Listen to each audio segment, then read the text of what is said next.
From the Knights of the Round Table to the Nazis, the Holy Grail is the world's most sought-after Christian relic. It symbolizes redemption, it symbolizes salvation, it symbolizes eternal life. This was the cup said to have been used by Jesus at the Last Supper.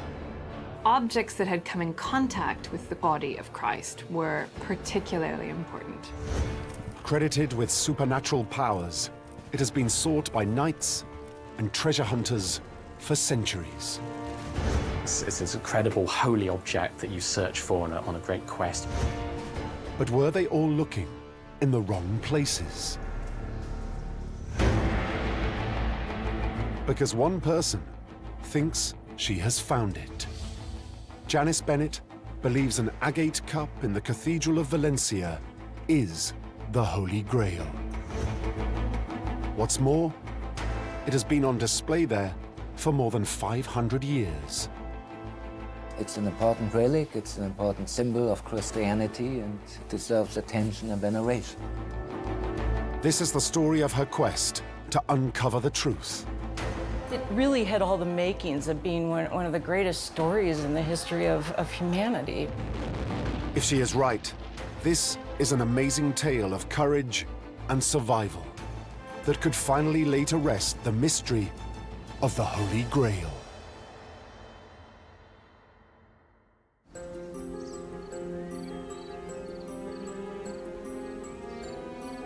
In 1991, whilst on holiday in Spain, American writer and historian Janice Bennett visited the ancient city of Valencia. After walking around the old quarter, she decided to visit the magnificent cathedral. It was here, quite by accident, that she stumbled on something bizarre and intriguing. I happened to notice a small chapel in the cathedral as I was leaving. Entering the chapel, she saw an illuminated shrine behind the high altar containing a small chalice. Richly studded with pearls, rubies, and emeralds, this is Valencia Cathedral's most prized possession, the Santo Chalice, also known in English as the Holy Grail. The Holy Grail was a drinking vessel which was venerated. And the legends say why it was venerated. It was venerated as the cup of Christ from the Last Supper.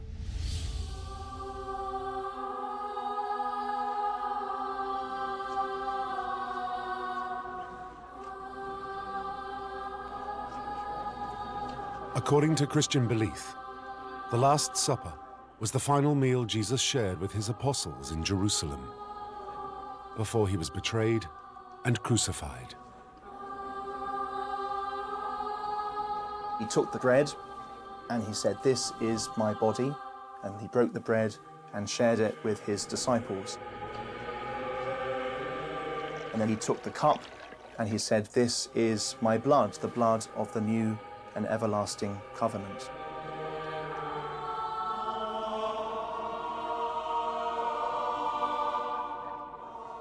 And once again, the disciples drank from the cup.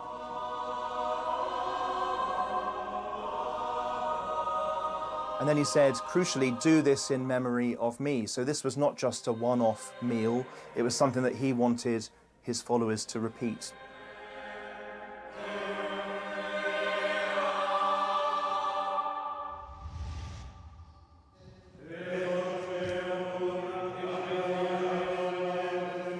One of the core beliefs of Christianity, the sacrament of the Eucharist, or Holy Communion, derives from the words spoken by Jesus at that meal. The act has become central to all Christian worship. The Eucharist is the source and summit of the Christian life. It's really at the heart of everything we do, everything we believe. We believe that Christ is present under the appearance of bread and wine. And when we receive the bread and wine at communion, we are receiving Jesus. We are one with him.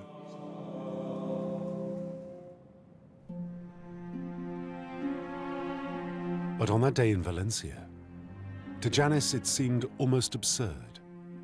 Surely she couldn't be standing just a few meters away from the Holy Grail. I really didn't feel anything when I looked at it. It didn't speak to me in any way. And I wasn't captivated by it.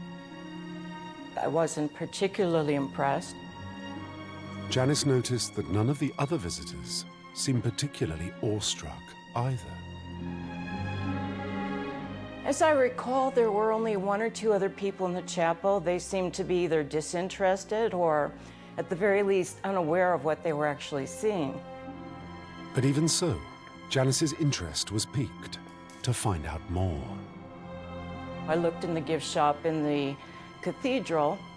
The only thing I could find was a small brochure that had been rather poorly translated from Spanish into English. It didn't say much, but reading the booklet, Janice began to discover a little more about the Chalice's history.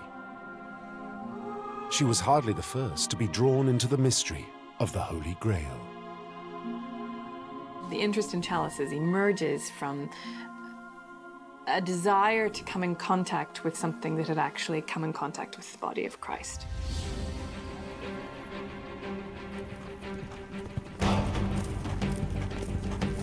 For centuries, Grail hunters from all over the world have been searching for this miraculous object. It symbolizes redemption, it symbolizes salvation, it symbolizes eternal life. And in a way, the Holy Grail stands for man's quest for God, man's quest for truth. The Holy Grail in the Middle Ages became the motif of a lot of legends and romances and poetry, became the symbol of the aspiration of any Christian knight to go on a quest for the Holy Grail. It's this incredible holy object that you search for on a great quest. It represents chastity and purity. Along the way, it has become shrouded in myths and mystical powers. It heals wounds, it offers salvation. So much so that even at the height of the Nazi regime, Heinrich Himmler, the head of the SS, searched for the Grail, believing its powers would help win him the war. He converted a great castle into a modern-day Camelot, with a ritual chamber and its own round table. He planned to display the Grail here, but he too failed in his quest. It's become the one object in the world that is almost impossible to attain. It's become a symbol of something far beyond human aspirations, the absolute pinnacle of what we desire.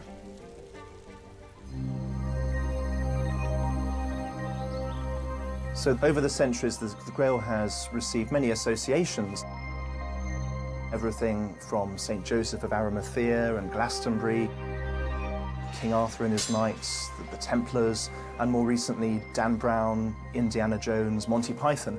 But essentially, beneath all these stories and myths is this idea of a cup that Jesus used at the Last Supper the night before he was crucified. So could this object in Valencia be the true cup of Christ? That same one everyone has been searching for?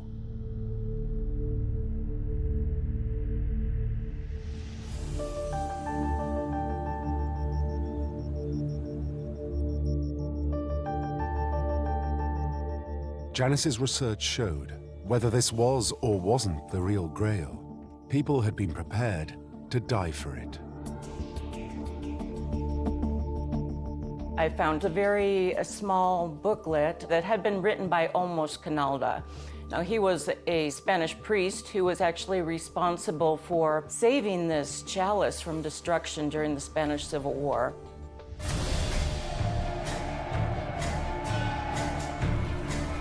In the 1930s, Spain was a deeply divided country, politically torn between right-wing nationalist and left-wing Republican parties.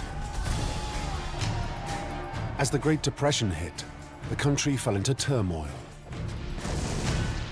After the king abdicated, the Republicans were elected to power and the army rebelled. Spain was in a state of civil war. And like all civil wars, atrocities were committed by both sides. It was a time of great violence and strife, and it's often forgotten that the church itself had a very difficult time. It was persecuted. 13 Spanish bishops were put to death at the hands of the communists.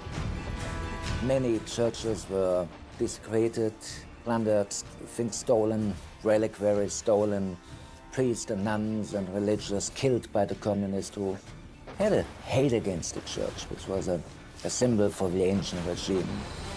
In this climate, there was no respect for relics.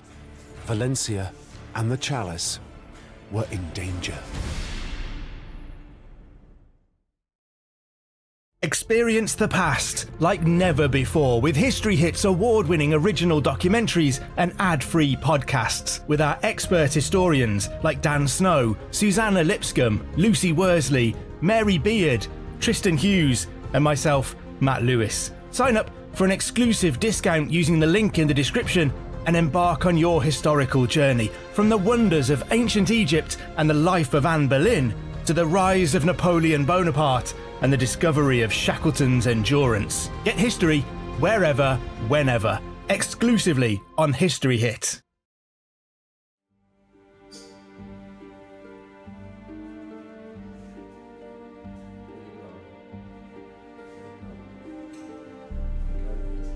At 9 a.m.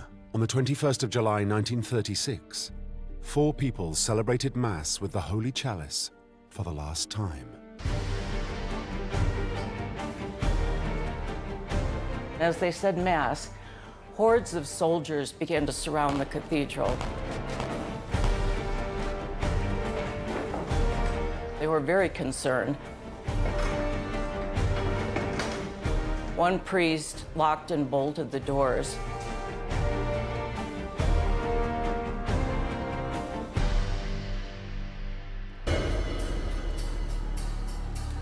At 10 o'clock, they felt the situation was so serious that they came up with a very dangerous plan. There just happened to be one woman in attendance at this Mass named Maria Sabina Sway. So they asked her to carry out this rather dangerous mission. They enveloped the chalice in silk, wrapped it in a newspaper, and planned to smuggle it out.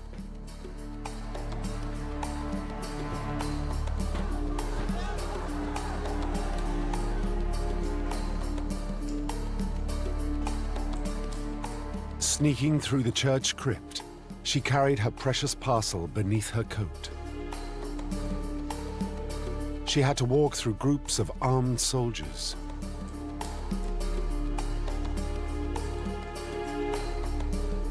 At any moment, they could discover her hidden treasure.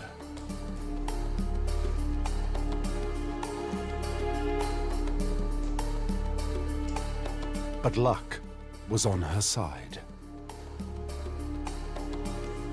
Her brave action was just in time.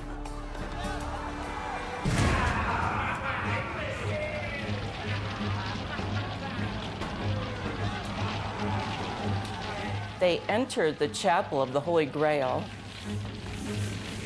They burned all the pews and confessionals. They even burned the tabernacle where it had been kept. The fire was so intense that many paintings and precious works of art were destroyed.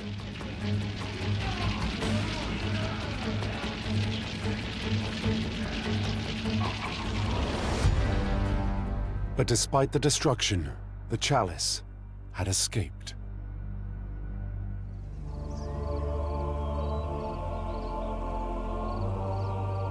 When the war finally ended, on March the 30th, 1939, it was brought out of its hiding place in the countryside and returned to the authorities in Valencia, where the chalice has remained in the cathedral ever since.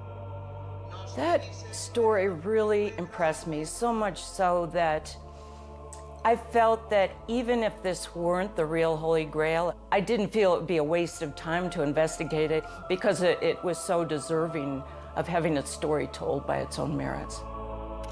But the key question for Janice was, if this was the real Grail, how had it got from the Holy Land in the 1st century to 21st century Spain?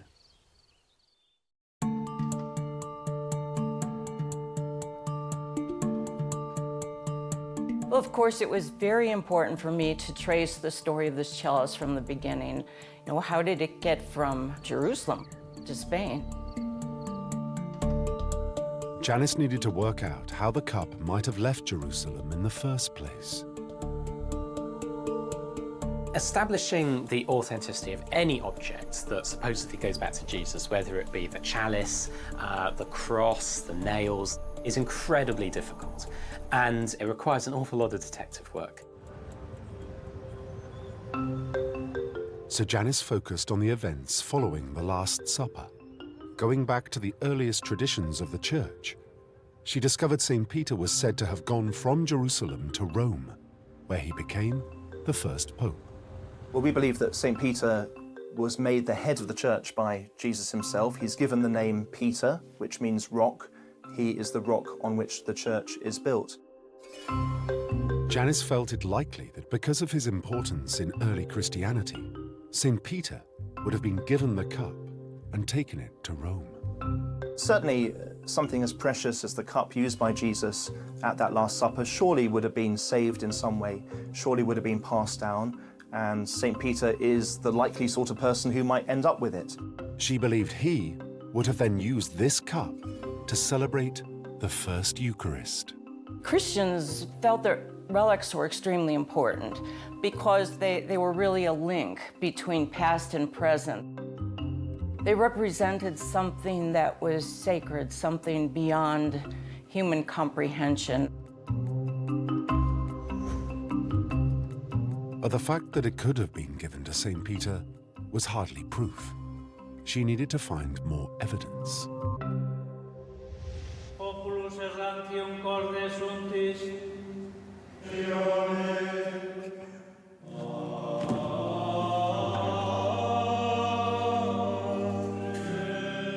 She looked into the earliest traditions of the Eucharist and discovered that when the Mass was codified, it had a very particular form of words.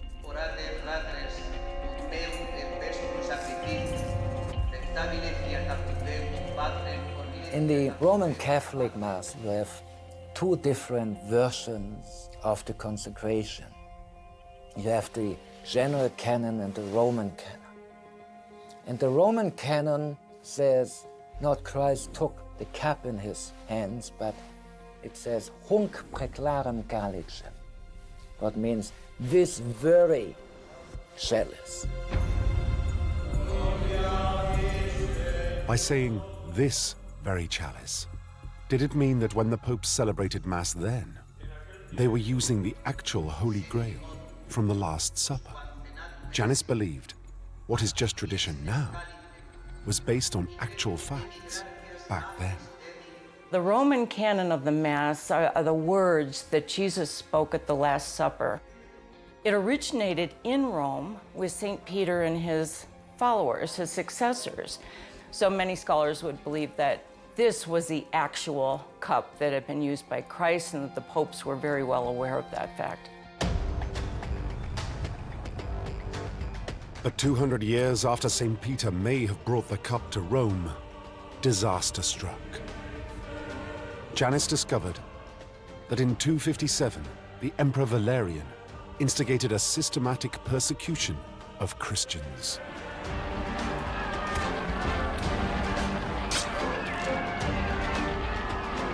The bishops of Rome and Carthage were both beheaded, and the Bishop of Toulouse was tied to the tail of a bull and had his brains bashed out. The Valerian persecution, I think there was more of an effort to just, well, literally, in every sense, decapitate the church. So take the leaders, just kill them by decapitation. Straightforward execution, you know, this is what will happen to you if you carry on in your insane, eccentric religious beliefs.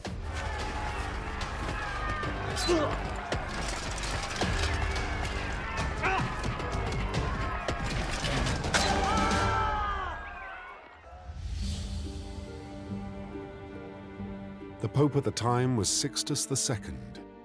Knowing he will be executed, the one thing he can do is preserve the cup. Janice read how he summoned a deacon of the church, a Spaniard called Lawrence, and asked him to safeguard the treasure. But the question was, had the Grail been part of those treasures?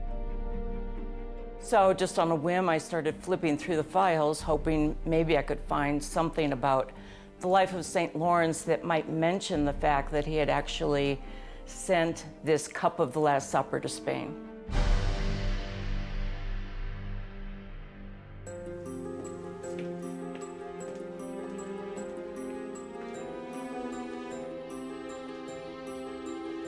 Janice then continued her research and came across an amazing discovery. A copy of a 17th century manuscript containing material she'd never seen before on the life of St. Lawrence. This I felt was so significant that I ordered copies of the entire manuscript, had them sent to my home in the United States, and began to translate them. Janice Bennett had discovered the manuscript of Abbot Donato. It told how Pope Sixtus had given the Grail to Lawrence, who, after defying the might of Rome, was put to death in the most horrific manner.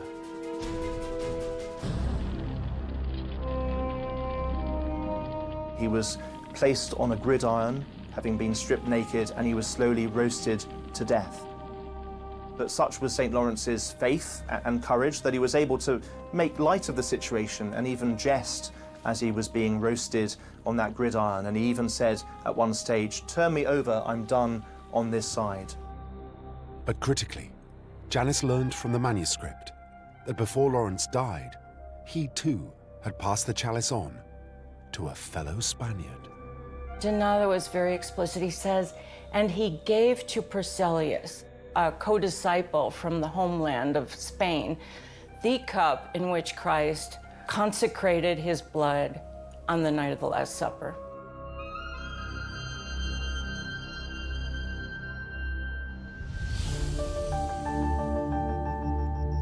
So here we have this direct, very explicit reference that also provides the name of the Spaniard to whom Lawrence entrusted such an important relic. So the chalice had escaped with Priscillius, and Janice was building a strong case for Lawrence, getting the Grail to Spain. According to tradition, he managed to get a Spanish soldier, a legionnaire from Spain, to carry this relic to Huesca, where the parents of St. Lawrence had an estate. So it was kept by the parents, and it was safe there.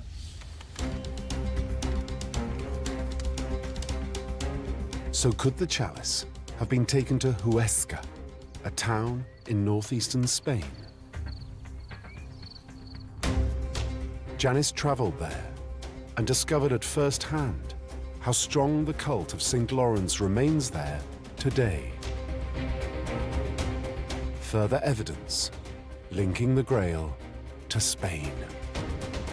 In Huesca, it is so evident the importance that St. Lawrence has had for the people for so many years, that this tradition is so deeply enrooted in their culture that the entire town seems to be dedicated to him. I mean, you see these martyrdom motifs everywhere. 3 churches dedicated to St. Lawrence. Really, it's amazing.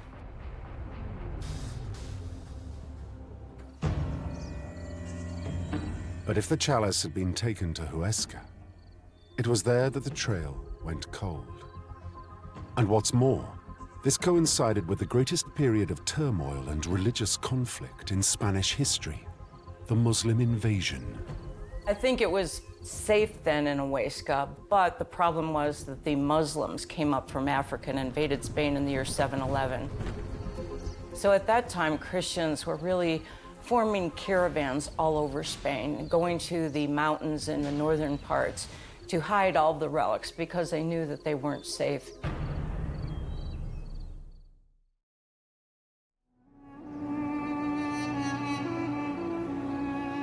For the next 250 years, there was no mention of the Holy Grail. But then, the records say that in 1037, it reappeared in a secluded monastery high in the Pyrenees. I think the first time I went to San Juan de la Peña, I was immediately struck by this location.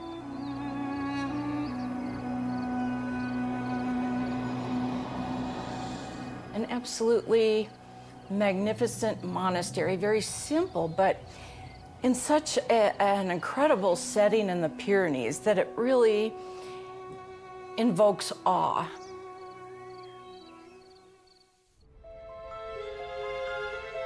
San Juan de la Peña was an important strategic location, a burial place of Spanish kings and a safe haven for relics.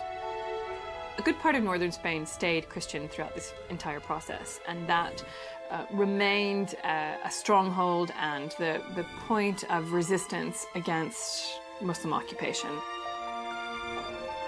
We know the Chalice was here in 1037 because of a remarkable historic event.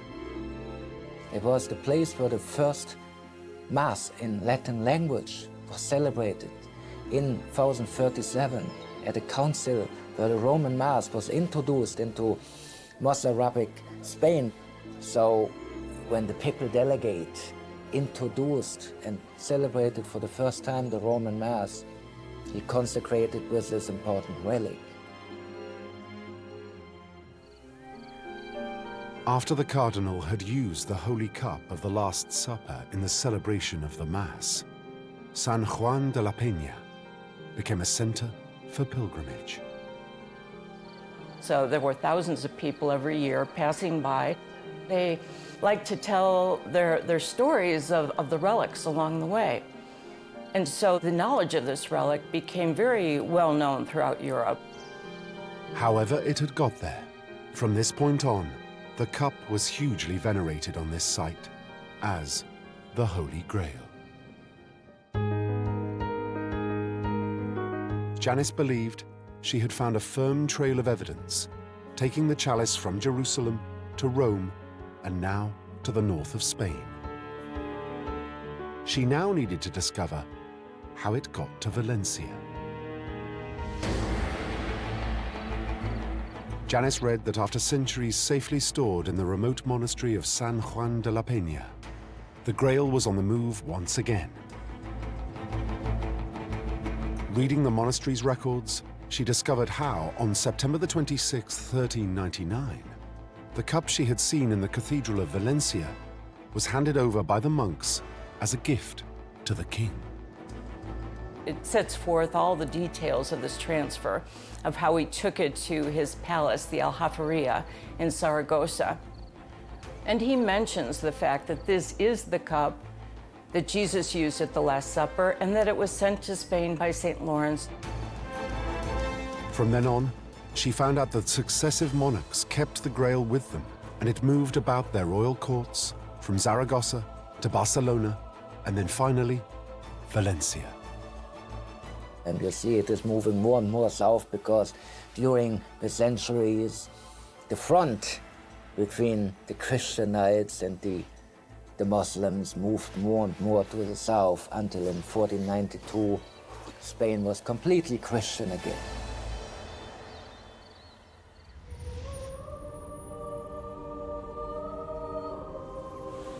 By 1428, the chalice was in the Cathedral of Valencia, where it has remained ever since.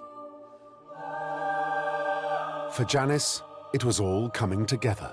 Finally, she believed she had tracked the complete journey of the chalice from Jerusalem to Valencia.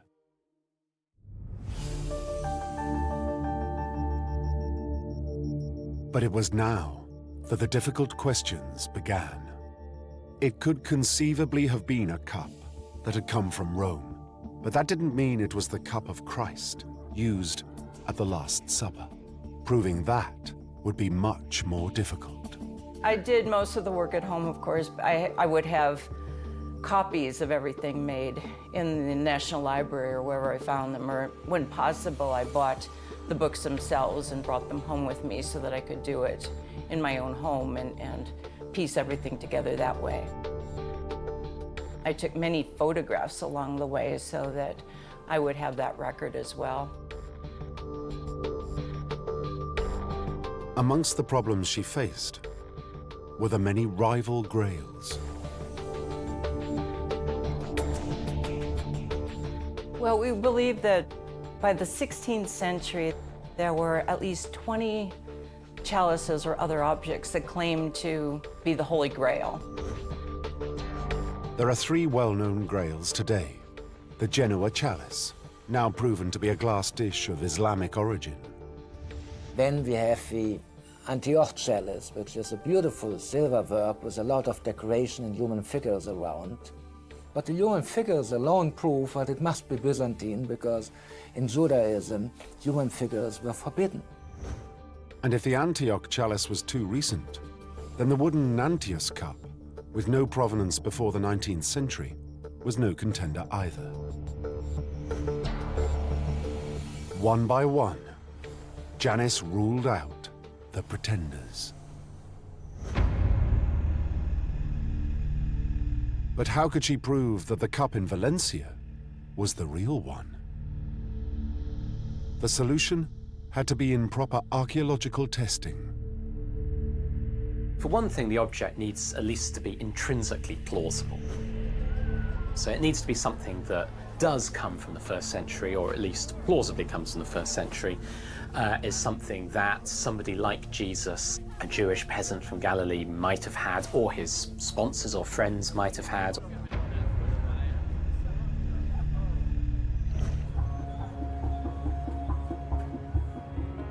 Janice discovered that the only detailed independent scientific analysis done on the chalice was by Dr. Antonio Beltran in the 1960s. Professor Beltran was the professor at the University of Zaragoza, a leading Spanish archaeologist who, in the 1960s, was commissioned by the Archbishop of Valencia to study the relic of the Santo Chalice from an archaeological point of view and to date it. A prolific academic author and one of Spain's leading archaeologists, Beltran was also an expert on artwork of the ancient world. Dr. Beltran felt that he didn't have to worry about whether or not it was authentic, that he could just proceed without concern about what the church would think if he saw that this wasn't possible to have been on the table of the Last Supper. Dr. Beltran's findings were startling. He stated that the chalice was made up of 3 distinct parts: the base, the stem, and the upper cup, and they were all from different periods. The goldwork linking the base to the upper cup was the most recent. At a certain point, probably in the 14th century, those 2 stone elements are put together. The gold work seems very much in keeping with what gold work is in Spain in the 14th century. If you see the golden frame, this is clearly medieval work. There is no question about it. Dr. Beltran said the base was made of chalcedony stone. He concluded it was probably an inverted incense burner, chosen as a base to support the cup because of its similarity in color and material. But its design and poor quality of craftsmanship indicated it was possibly from as late as the 9th century, and so couldn't have anything to do with the true Grail. Beltran then focused all his attention on the upper cup. It too was made from chalcedony, but exquisitely crafted and of a very high quality, similar to those made at a very specific period of time. And he dated it into the Hellenistic period, 3rd to 1st century before Christ. And you can prove it very easily that this dating is correct by just comparing it with other archaeological discoveries from this period. And there was more than it just dating from the right period. According to Beltran, the upper cup was a great example of a luxury stone item from the skilled workshops of the Eastern Mediterranean, the very area Jesus Christ came from.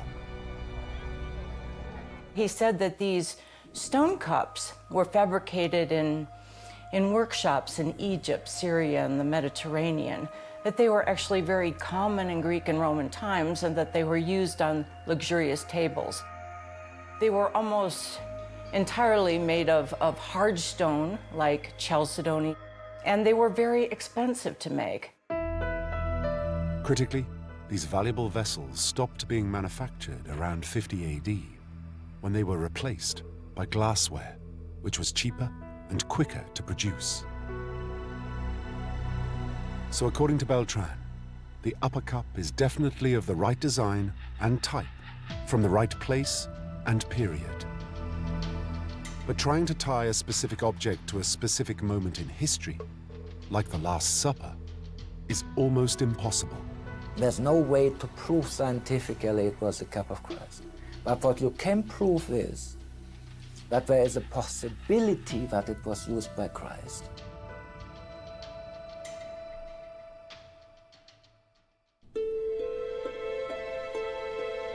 To try and find that proof, Janice went back to the historical context of the Last Supper. Could this have been the type of cup Jesus might have used? Jesus was Jewish. And the chalice of the Last Supper was used for a Seder, for a Passover meal.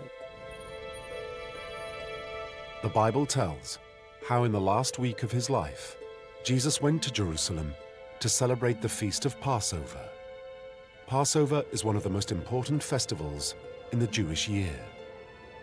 At this time, Jewish people remember how God liberated them from slavery under the pharaohs in ancient Egypt. In preparation for the Passover meal, everything must be thoroughly cleansed or koshered. Anything porous or with cavities that cannot be ritually purged isn't used. So the chalice used for wine at the Last Supper had to have been pure. This would have ruled out wood and other materials. They also did not use a clay chalice, because clay might have had little captivities in it. They did not use silver, because silver was used for pagan coins, and you had pagan deities imprinted on it. Stone was the obvious answer.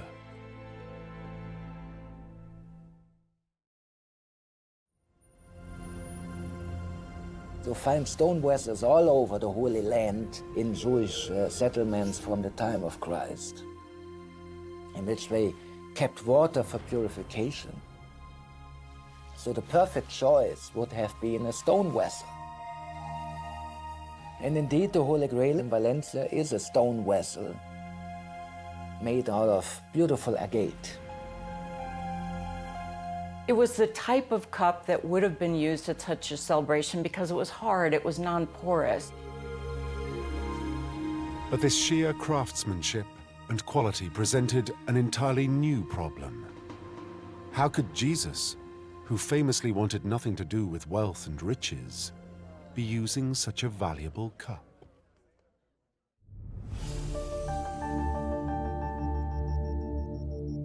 Once again, Janice looked to the Bible for clues. Looking back at the accounts of the Last Supper, in the book of Mark, she discovered that the Last Supper was held in a cenacle, or dining room. And there was something unusual about this room. According to Christians and many biblical scholars, the owner of the cenacle was a wealthy man. And we know that because it insinuates that in the Bible, that this was held in an upstairs room. There were servants present. At that time, having a house with a first floor and servants would imply considerable wealth. If she is right, Jesus was an honored guest of a wealthy family. And on an occasion as special as Passover, it is likely that only the very best tableware would have been used. So it was natural, because this was a very expensive cup. It would have been priceless for this family even before the Last Supper took place.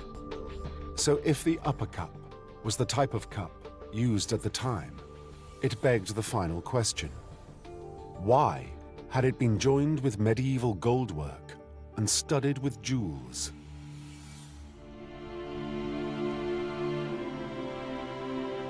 Chalice discovered that embellishing relics was a popular practice in the Middle Ages.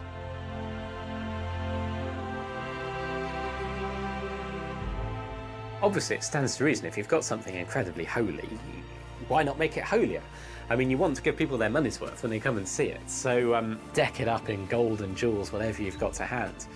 There's a cynical element to that, of course. You know, it is effectively a tourist attraction. But there's also a more spiritual dimension as well. After Constantine, suddenly Christianity becomes a bit more worldly, and there's a greater sense of beauty as a spiritual path. So studying beauty would lead you to the true beauty, that is God. And Christians were quite enthusiastic about this. But she also discovered there was a practical reason for the cup's transformation into a long-stemmed chalice. It is easier to celebrate Mass when you have a stem to hold on to and a weighted base. There's less chance of an accident happening during the Mass. It's about spilling some of the precious blood. For Janice, it was all making sense. As all these pieces started coming together for me, I was really amazed by the incredible mosaic of art, culture, and history that was taking shape before my eyes. From a valued family heirloom blessed by Jesus at the Last Supper, the Grail traveled to Rome and was used by the early popes to establish and practice the Holy Mass. During the Valerian persecutions, this same cup was bravely spirited away to northern Spain, where it had become a rallying point for Christianity. And then from the 14th century, it became a prized treasure of the kings of Aragon, before entering Valencia's cathedral in 1428, where it has remained almost ever since. It really had all the makings of being one of the greatest stories in the history of humanity.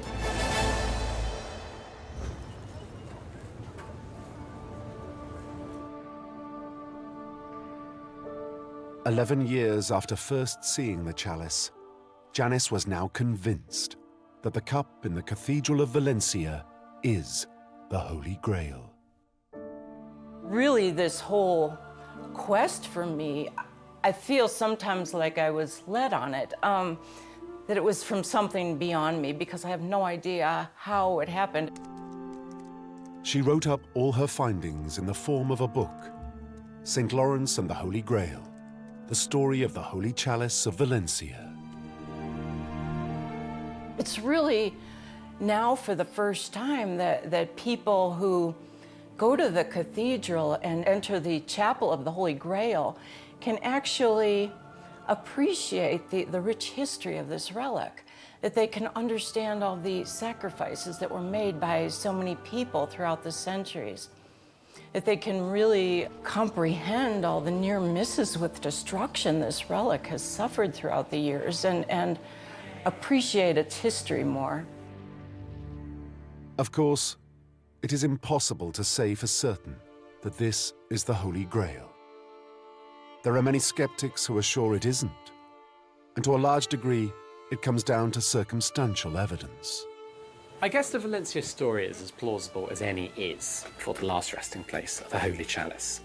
The problem is it has a whole bunch of weak links.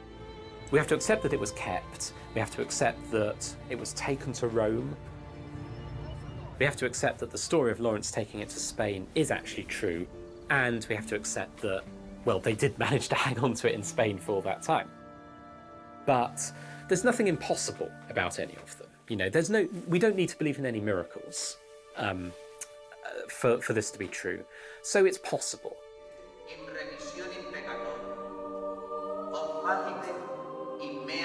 For the faithful, the archaeological evidence doesn't refute the authenticity of the chalice, so no one can rule it out as the Holy Grail.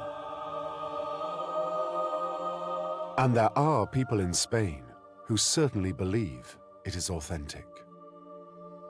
So the chalice is a wonderful link with the past, in the present. It keeps tradition alive. Often it is very important in defining identity, the identity of a particular town or a church or a province.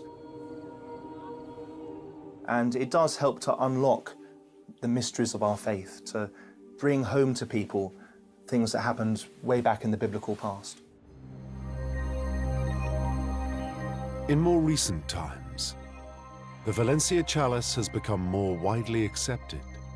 It seemed to have even received the endorsement of the highest Catholic authority. In recent years, there have been 2 papal visits to Valencia. The first was by Pope John Paul II in 1983. He venerated the Holy Chalice, he touched it. And there's a wonderful picture of him kissing the chalice, and then a bit later he was able to use it at the celebration of Mass. And if we are to believe that this was the custom of the popes in the early centuries of the Church, then it was very much a return to papal custom, papal tradition, and the first time in over 1700 years that the Pope had used that chalice for Mass. It's nice to believe that anyway. The second papal visit was in 2006, when Pope Benedict XVI also celebrated with the Holy Chalice. On the square in front of the cathedral, he called it the famous relic of the Santo Chalice, which was very important because it was a recognition of the relic status. It was not only a symbol, but indeed a relic. Pope Benedict's choice of words, this most famous chalice, from the Roman canon, seemed to support the tradition of the Holy Chalice of Valencia without actually authenticating it. But for some of the faithful, the question whether it is or isn't real doesn't matter. What is much more important is the meaning behind the quest for the Grail. So in a way, the Holy Grail has become bigger than simply an old cup that Jesus may or may not have used at the Last Supper. It really symbolizes something at the very heart of our human life. For people, for Christians all over the world, this represents salvation. It represents the sacrament of the Eucharist, something beyond this world, something that we can look forward to when we die, a better place where everyone will be happy. Today, this most famous chalice remains on show in Valencia's great cathedral for all to see, a focal point for belief and worship. We have to really admire and look at the faith of many, many generations. And in a way, the devotion of generations of Christians gives a relic a certain sanctity in itself. The fact that it's been the focus of prayer, that it's been the means of people encountering God, whether or not the relic is historically valid, that in itself gives a certain authenticity to the relic.